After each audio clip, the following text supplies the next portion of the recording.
By the year 2169, people are genetically modified to cease aging at the age of 25. Then, with just a year remaining, a timer appears on their arm. Since time is now society's currency, people must labor to continue alive. This implies that wealthy individuals are essentially eternal. The nation has been partitioned into time zones to keep the various classes apart. New Greenwich is the wealthiest district. Will and his mother Rachel reside in a small apartment in the ghetto, and they hardly have enough money to get by every day. Rachel prohibits Will from using time fighting as a secondary source of income since it never works out. Despite this, Will is still a giving guy who lends a helping hand to little Maya whenever he sees her on the streets so she can live. At the local factory where Will and his closest buddy Burrell work, the costs of the snacks are always going up, and it's not uncommon to find deceased folks who clocked out on the floor. Even though they are all paid on a daily basis, the factory constantly finds a way to justify why its workers didn't reach their quota and give them less money. Will goes to a pub one evening where he used to gamble to earn an hour that a man owed him. Additionally, he meets Burrell, who is contentedly becoming wasted because of a weird man who is purchasing drinks for everyone. This man is named Henry, and he has 100 years on his timer. Henry ignores Will's warnings about the Minutemen, a band of time-thieving thugs, since he doesn't comprehend what a rich guy is doing here. Will is terrified when Fortis, the gang boss, appears and inquires. For a time fight, Henry, Will hides in the back just in case, but everyone else in the pub flees. Henry agrees to the challenge, but first requests a moment to use the restroom. Will seizes the opportunity to knock the criminal unconscious and make his getaway with Henry through the back door. In order to stay secure for the night, Will locks the abandoned factory where they shelter after running down a few streets. Henry acknowledges that he left New Greenwich because he is 105 years old and sick of living, and Will questions why a wealthy man would be in the slum. When Will points out that this is foolish, Henry finds the boy's ignorance of the world amusing. He says that because the affluent can only survive if the poor perish, the cost of living in the ghetto continues going up to ensure that people continue to die. Will and Henry eventually nod off, and as the sun rises, Henry uses his early awakening to spend all of his time with Will, allowing himself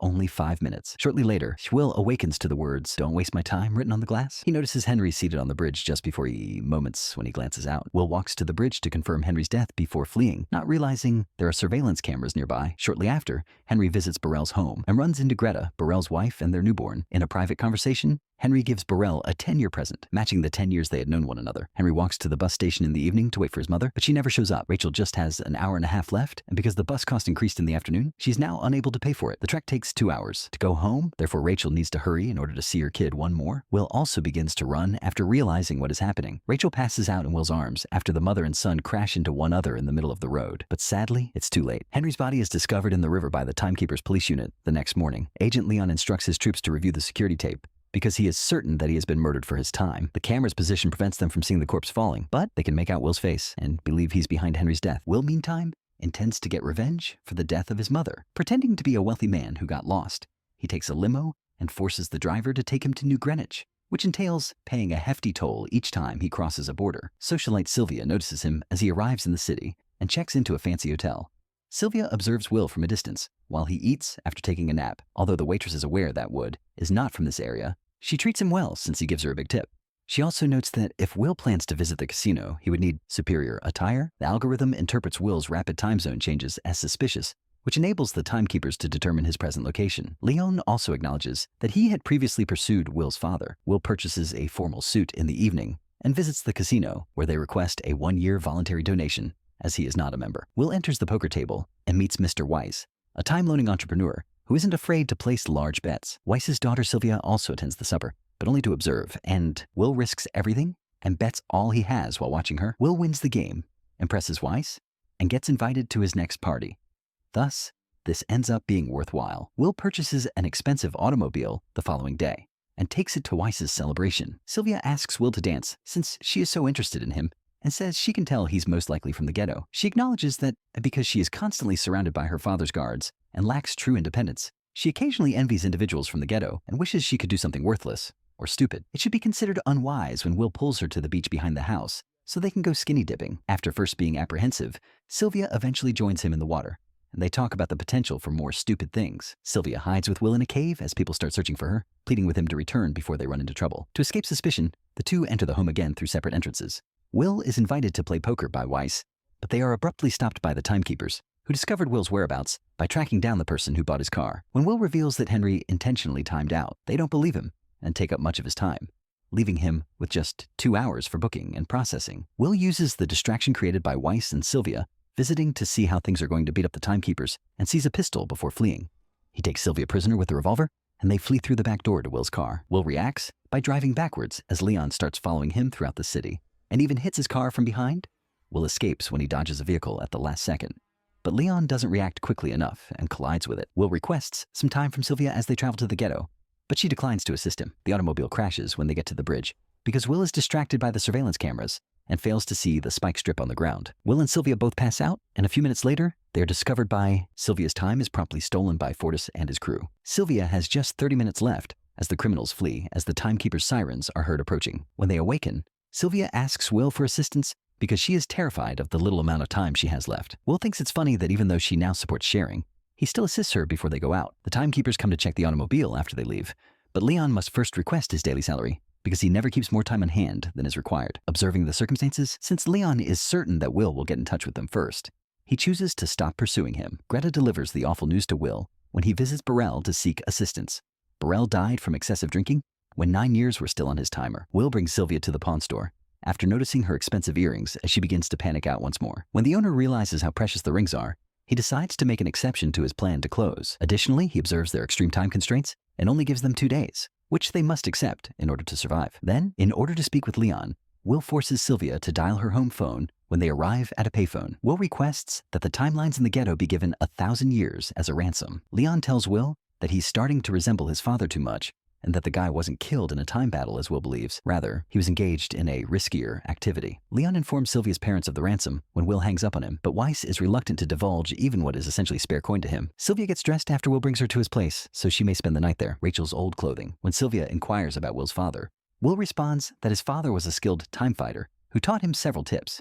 He takes hold of Sylvia's arm and demonstrates the time fight, a contest of wills between timers. To demonstrate his point, his father trained him to give the impression that he was ahead, to allow his own clock nearly hit 0, and then to turn the tables and steal everything when the opponent is preoccupied with his impending death. Will used to believe his father perished in a time battle, but he now understands that he was most likely assassinated for disclosing his victory. Then, on their 25th birthdays, Will and Sylvia told each other what had happened. Will's timer had started when he was homeless, and he nearly lost his additional year due to debt. On the other hand, Sylvia woke up peacefully in bed, and her father granted her 10 years to rejoice. Will observes the timeline building from the window the following morning, but regrettably, they had no charity to provide, indicating that Weis did not compensate the Ramson. Sylvia is upset over her father's neglect, but she eventually realizes that he amassed wealth by violating the rights of others. Sylvia refuses to go home when Will urges her to, so they agree to work together and share a kiss. Will gives Sylvia the revolver to defend herself as he looks on from the corner, since Sylvia does want to phone home. Weis promptly answers Sylvia's phone and disregards her taunts, alerting her that the timekeepers are on their way to retrieve her. Sylvia shoots Leon in the arm after turning around and saw him approaching Will. Will uses the opportunity to look at Leon's timer and discovers that timekeepers don't record much time with them to deter robbers,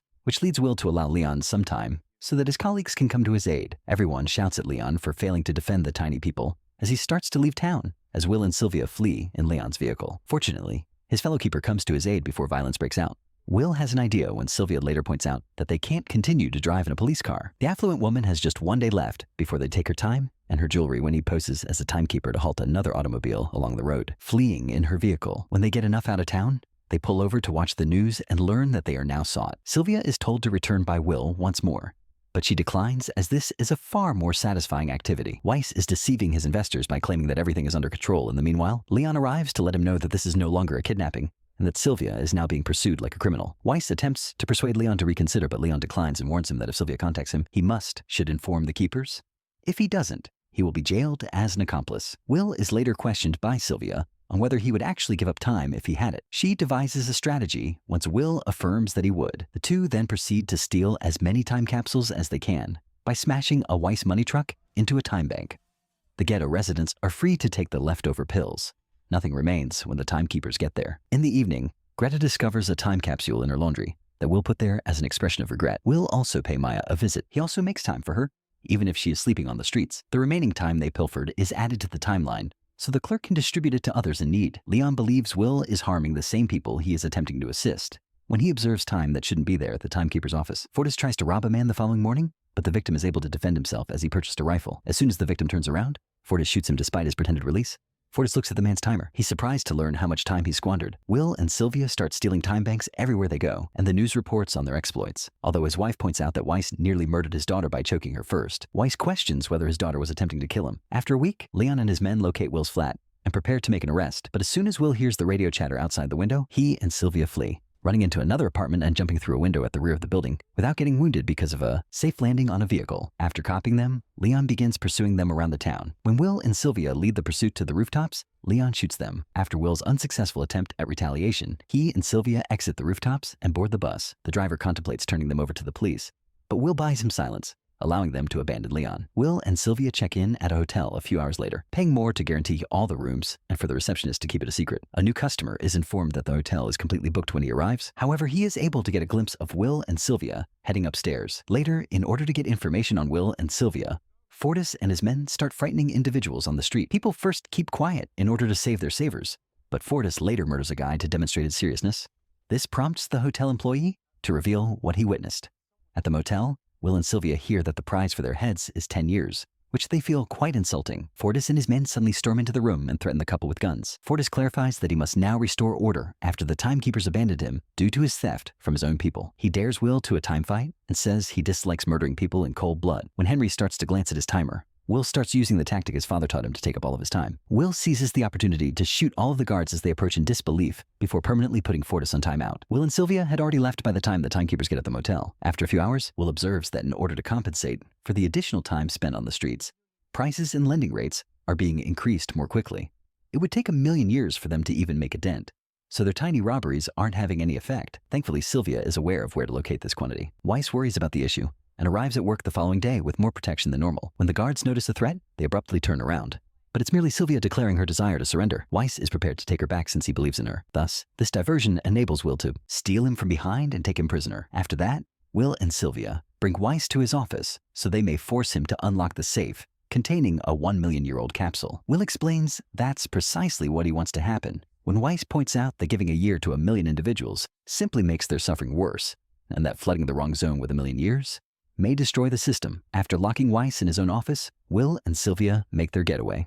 The timekeepers pursue the robbers as soon as they find out about it, obstructing the bridge to prevent them from going back to the ghetto. Leon is also after them, and once he locates them, he becomes so focused on them that he neglects to collect his daily salary. When the keepers start shooting at them, Will chooses to disregard the gunshots and manages to cross the time zone barrier and enter the ghetto. Without any delay, Leon slams his vehicle into theirs. Will exits the car right away, hands Maya the 1,000,000-year capsule, and then he and Sylvia act like they're giving up. When the timeline indicates that there is time for everyone, a smug Leon believes he has won, and a fervent crowd fills the street, blocking Leon's path and enabling Sylvia and Will to flee. When the robbers cross another barrier, Leon had to pursue them on foot. When he finally catches up to them, Will surmises that Leon was formerly from the ghetto as well. Leon seeks to arrest them after confirming this and explaining that he worked hard to escape, which is the proper course of action. Will argues that there is no purpose because he and Sylvia are dying anyhow and just have a few minutes left. Leon checks his own timer as a result and realizes he didn't get paid, therefore he doesn't have much time either. His clock goes off at that very moment, and Leon passes away on the road. With just a few seconds remaining,